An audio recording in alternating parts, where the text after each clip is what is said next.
Right,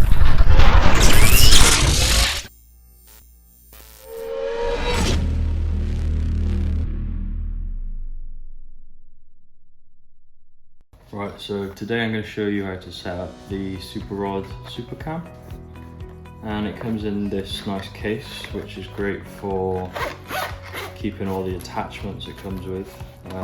So yeah, it comes with this charger, here's the actual camera,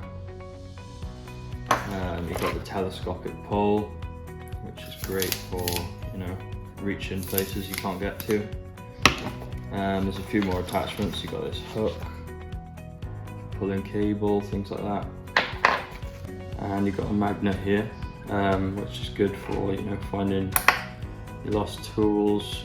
It's quite a strong magnet. You can even pick up like hammers and things with that if you're careful.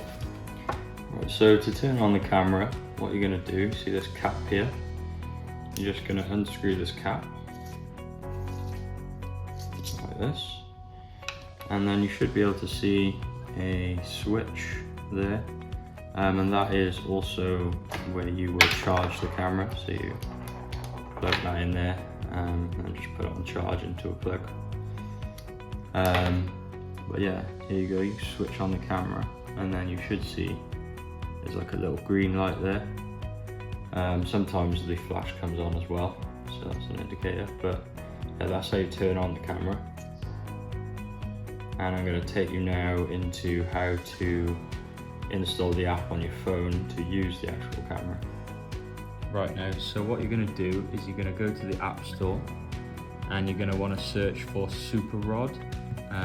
If you search Super Cam, it doesn't come up for some reason. It's called the Super Rod Super Cam app.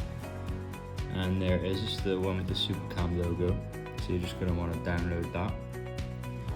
And then how to connect to it, you go to the Wi-Fi, and you should see SuperCam on your Wi-Fi signals. So you just connect to that and then you're all done. You are connected. Now go to the app you've just downloaded, click on it, and there you go.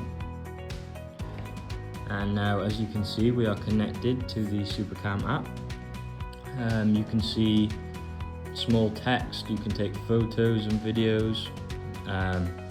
You can tap the screen to focus, and obviously it's quite dark up there, but you can see it quite clearly where the wires are. So say you had a hook on the end, you'd easily be able to hook those wires and pull them back